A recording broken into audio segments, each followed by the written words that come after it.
तो आज हम लोग पढ़ने वाले क्लास 11th के थर्मोडायनेमिक्स चैप्टर। तो बच्चों ये चैप्टर आपका एनसीईआरटी के अकॉर्डिंग चैप्टर 11 है पार्ट 2 बुक में। तो चलिए स्टार्ट करते हैं। तो थर्मोडायनेमिक्स में सबसे पहले आपको देखना पड़ेगा कि सबसे पहला टॉपिक है हमारा थर्मल इक्विलिब्रियम। ये थर्मल इक्विलिब्रियम क्या होता है? अब ये थर्मल इक्विलिब्रियम आप कैसे समझोगे इसको देखिए। अगर मान लेते हैं अपने पास एक सिस्टम ए है और एक सिस्टम बी है, ठीक है। अब सिस्टम ए का टेम्परेचर मान लो कि 20 डिग्री सेल्सियस है, सिस्टम बी का टेम्परेचर मान लो 80 डिग्री सेल्सियस है, और दोनों को हम आपस में कनेक्ट कर देते हैं एक गुड कंडक्टर के साथ, जिससे हीट ईजिली फ्लो कर सकता है, ठीक है। तो अब ऐसे में क्या होगा, वी नो कि heat flow from higher temperature to lower temperature. ज़्यादा टेम्परेचर से कम टेम्परेचर की ओर हीट का मूवमेंट होगा, क्यू, हीट को क्यू से डिनोट करते हैं। अच्छा, ये हीट का मूवमेंट कब तक होगा? जब तक ए और बी का टेम्परेचर इक्वल ना हो जाए, है ना, तब तक हीट का मूवमेंट होगा। तो यहाँ पे अगर ओवरऑल देखें तो ये 20 + 80 ओवरऑल कितना हो गया? 20 + 80 कितना हो गया बच्चों? 100 हो गया। यानी दोनों 50-50 डिग्री टेम्परेचर पे जब आएगा तो दोनों का जो हीट होगा दोनों के पास वो सेम होगा। तो इसी को बोलते हैं थर्मल इक्विलिब्रियम। थर्मल इक्विलिब्रियम मतलब दोनों बॉडी सेम टेम्परेचर पे है, जहाँ पे फर्दर कोई भी हीट का फ्लो नहीं हो रहा है एक दूसरे बॉडी से। ओके, तो this is thermal equilibrium. Now moving to the next topic, that is zeroth law of thermodynamics. Okay, zeroth law of thermodynamics. अब ये जीरोथ लॉ ऑफ थर्मोडायनेमिक्स क्या है इसको समझते हैं। जीरोथ लॉ ऑफ थर्मोडायनेमिक्स में क्या होता है बच्चों, यहाँ पे भी हम लोग एज्यूम कर लेते हैं कि अपने पास मान लो दो बॉडी, एक बॉडी है ए, दूसरा बॉडी है बी, और कोई तीसरा बॉडी है सी, ठीक है।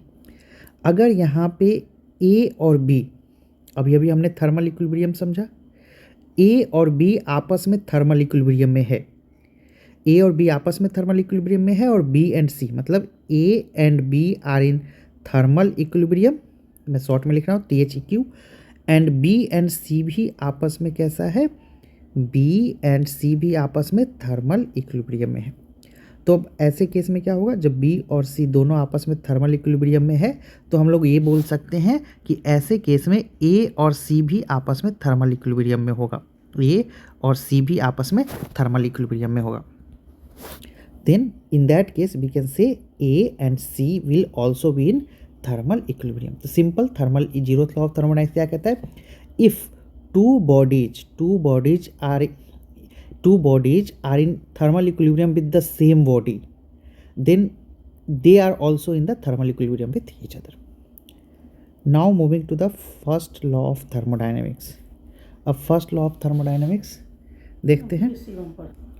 Now we will understand about first law of thermodynamics. अभी फर्स्ट लॉ ऑफ थर्मोडायनेमिक्स क्या होता है इसको समझते हैं, ठीक है। फर्स्ट लॉ ऑफ थर्मोडायनेमिक्स में आपको बच्चों 3 चीज़ें ध्यान रखना पड़ेगा। Heat supplied to the system, ये 3 पॉइंटर है जिसको ध्यान रखिएगा। Heat supplied to the system. Second आपको ध्यान रखिएगा, increase in internal energy,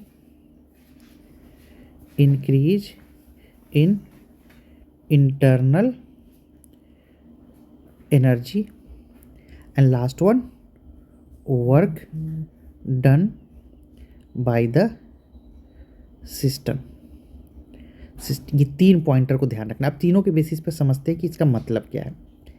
suppose अब अपने पास मान लीजिए यहाँ पे एक कंटेनर है, ठीक है। अब इस कंटेनर में पिस्टन लगा है, मूवेबल पिस्टन है, ठीक है। अब इस मूवेबल पिस्टन के अंदर मान लेते हैं कि अपन बहुत सारा गैसेज भरा हुआ है, ठीक है, गैसेज भरा। अब क्या करोगे, अगर आप मान लेते हैं आप यहाँ पे हीट सिस्टम को क्या सप्लाई किए? हीट, ठीक है। सिस्टम को आप हीट जब सप्लाई करते हो, Q इज फॉर हीट, तो अब ये अंदर जितने भी पार्टिकल्स पड़े हैं इन सब का इंटरनल एनर्जी धीरे धीरे इंक्रीज होगा, इंटरनल एनर्जी इंक्रीज होगा। अब जब इनकी इंटरनल एनर्जी इंक्रीज होगा तो they will hit the piston, क्योंकि अब इनकी इंटरनल एनर्जी बढ़ चुका है, इंटरनल एनर्जी को अपन यू से डिनोट करते हैं, तो पिस्टन भी थोड़ा सा मूव हो जाएगा अपनी पोजीशन से, पहले वाले पोजीशन से थोड़ा सा मूव हो जाएगा। तो यहाँ पे पिस्टन जो मूव किया है ये पोजीशन 1 से पोजीशन B, इसको अपन बोलते हैं वर्क। तो अब यहाँ अगर आप ध्यान से देखोगे बच्चों, तो हमने जो सिस्टम को हीट दिया है, the heat we have provided, हमने क्या दिया, हीट। ये हीट किन किन चीज़ों में काम आ रहा है, ये हीट पहले तो इस सिस्टम का इंटरनल एनर्जी को बढ़ा रहा है, इंटरनल एनर्जी यानी यू, और दूसरा वर्क डन हो रहा है। तो heat supplied to the system will be utilized as work done plus change in internal energy. Delta U is change in internal energy, Q equal to work done plus change in internal energy. Delta U क्या है बच्चों, change in internal energy, क्योंकि जो भी heat आपने दिया ये दो ही जगह तो खर्च हो रहा है यहाँ पे, है ना। तो इसको बोलते हैं फर्स्ट लॉ ऑफ थर्मोडायनेमिक्स। इसी में होता है डिफरेंशियल फॉर्म, कई बार लिखने को होता है डिफरेंशियल फॉर्म ऑफ थर्मोडायनेमिक्स। तो थर्मोडायनेमिक्स में क्या है, small heat D Q equal to D W plus D U. This is differential form of third law, first law of thermodynamics. तो ये रहा हमारा फर्स्ट लॉ ऑफ थर्मोडायनेमिक्स। अगले video में हम लोग इसके आगे के कॉन्सेप्ट को स्टडी करेंगे। तब तक इतने को आप रिवाइज करिए, चैनल को सब्सक्राइब करिए। मिलते हैं नेक्स्ट वीडियो में।